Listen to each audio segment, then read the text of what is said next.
Last night we started our new series on Destination Director, and we are actually changing the name to Grow With Us.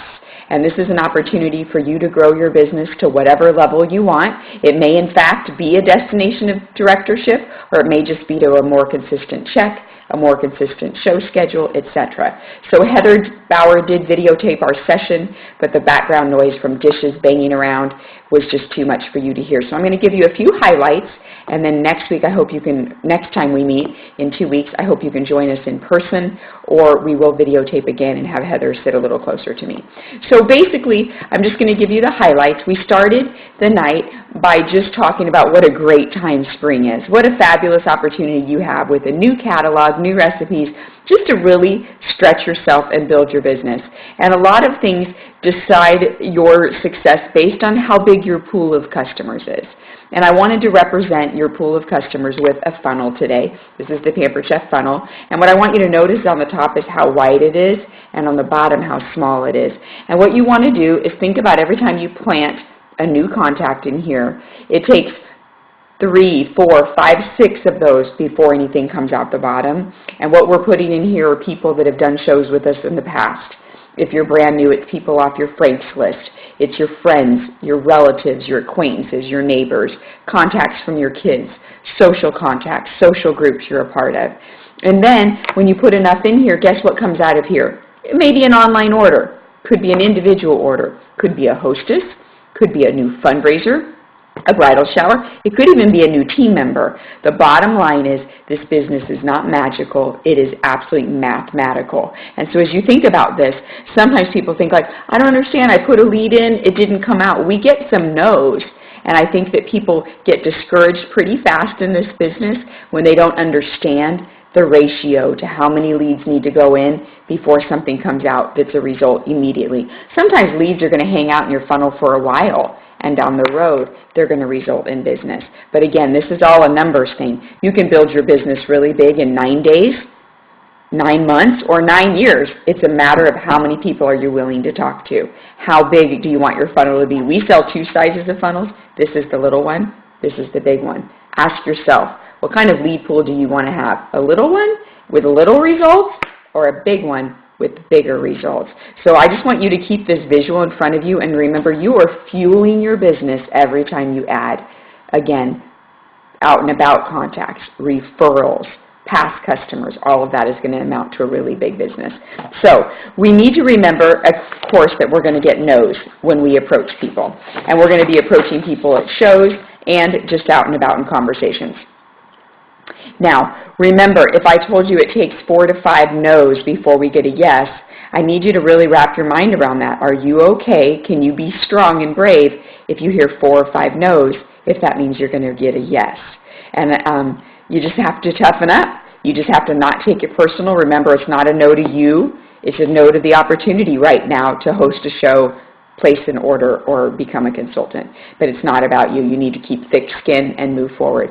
So let's talk about, you're going to get yeses, of course, and when we talk about getting them, based on what we say to them, we're going to try to retrain ourselves, and even for myself, this is really difficult, but Judy Joel challenged us to make statements and not ask questions. So instead of saying, what do you think, Heather? Would you like to host a show? What if we changed our wording and said, Heather, I would love to do a show for you and your friends. And then you say nothing, and you're just quiet and wait for them to respond. There's going to be some responses that say, oh, okay, I would love to do a party. And now we need to instantly move right into action. And you're going to say, great, let's take a minute, get out your calendar, and let's pencil in a date for you so we can get the party plan started. Are you looking for a weekday or a weekend? And then you wait. When they answer, you say, my next available date is March 21st or March 25th. Which one of those would work for you best? Boom. So remember, when someone says, sure, I would love to have a party, that is still not a booking until we have a date on the calendar. That is really important. So make sure you go right into it. Now, would it make you feel better if you knew how to handle a no? Would you not be maybe afraid of it as much? Because many of us have that fear of rejection. We feel awkward when someone says no. So let me give you some words. When someone says, no, I actually don't want to do a party, your simple response is, I appreciate your honest answer. If anything changes in the future, or you know someone who would love to do a show, please pass my name along. period. Now, we do need to take a minute and distinguish the difference between a firm no and a soft no, okay? Communication is made up of a lot of parts. Do you know 10%, only 10% of our communication is just the words. 40% is the tone and the pitch of our words, and 50% is our body language. So listen to what I would consider a soft no when I say to Heather, Heather, I would love to do a patio party for you and your friends. And she says, oh, no, I don't think I can do a party. I don't really have the time. That's a soft no to me. Or, oh, I don't want to have a party. I don't think I have enough friends. That's a soft no. And my response is going to be feel, felt, found in that form. And I'm going to say, oh, Heather, I totally understand how you feel. I felt that way too. But what I found is if you have a handful of friends that want to come to your party and they each bring 1 or 2 friends, we've now got the makings of a great party. I'd love to do a patio party for you. And then stop and wait. And we go back to it. Feel, felt, found. Think of the most common objections that people have and prepare yourself with, I understand how you feel. I felt that way too. But what I found is, and give a solution to that. Now, a firm no is a firm no. If Heather says back to me, no, I don't do home parties, I have no interest in that. It's firm, and I'm going to respect that. And then again, my simple response is, I appreciate your honesty. If anything changes in the future or you know someone who wants to host a party, please pass my name along. And you move on. It's no big deal. And I promise you, you'll survive. When we know the numbers take 4 to 5 no's to get a yes, we should be kind of happy with the no because we know it's getting closer to a yes. Here's a book called Go for No. If you've been in Pampered Chef very long, you've heard of this book. And people literally will track their no's, and mathematically it works out time and time again. So if you like to grow as a professional, as a consultant, I'm going to encourage you to invest in some good reading materials. Maybe the library has this, or for sure Amazon, and it's terribly inexpensive. This is by Richard Fenton and Andrea Waltz, and it's called Go for No. All right?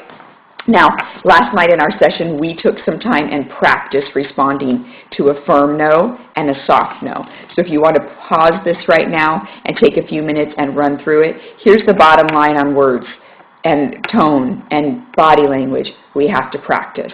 If this is going to be something we really want to be good at, we need to practice. And words in your mirror to yourself over and over. If you practice for your kids, your husband, ask them to role play with you. I promise you, your confidence will increase the more you practice your words. So, practice a soft no, practice a firm no, and of course, practice a yes. Okay? Now, we're going to keep moving, and what I want to tell you now is that hold on, I want to make sure. Okay, we talked about that it's a numbers situation. Now, we can increase those numbers the more confidence we gain and the more just practice we are. When we actually increase the quality of the show experience we create for people. We've all experienced probably a boring home party, and we've just thought, when will this end? We want to make sure that we're not contributing to that at all. We want to make sure that we have great shows. So what I've created, and I'm going to attach to this email, is something called the Cooking Show Success Wheel. And each of these wheels has something to do with your show experience that you're creating. And you're going to rate yourself on a scale of 1 to 5 where you are currently. And then at the very bottom, you're going to pick just 2 areas that you want to improve on. Don't overwhelm yourself with all 8 at once, but just know this is your goal. This is what you're going to revisit over time to increase your expertise as a consultant. Okay, so each of these pies, the first one you're going to rate yourself on is the fun factor. Fun. Are you and your guests smiling and laughing at your shows? If that is not what's happening, we need to address fun. And I've got a great book. If you could only buy one book, this is honest to goodness the book I would encourage you to buy. It is definitely available on Amazon, inexpensive. And it's got everything you need from time management to team building, how to do a great presentation, how to be organized, etc. And she writes right here, all of us have probably attended parties where we have been bored to tears. The well-intentioned consultant went on and on and on about the company, the product, and the opportunity, but just forgot that she was leading a party and failed to involve the guest in fun activities. Are you leading your fun side at your house? Do you believe you have to be serious to be professional? Nothing could be further from the truth. You will sell more and book more when you keep your parties fun. Guests want to learn as well as relax and enjoy the party. This means involving them in your presentation.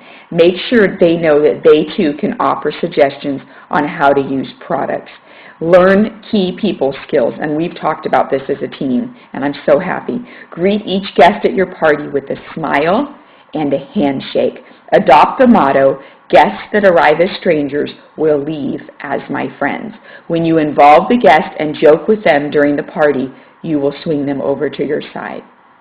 Have fun with your guests, tease your guests. Last night we had a great time in our session brainstorming all the ways we can have fun at a party. We of course said the Have It, Love It game with the tickets is fun, having audience members make jokes, laugh. We talked about playing games, and one of the games that I shared was the consultant who literally reads out a letter of the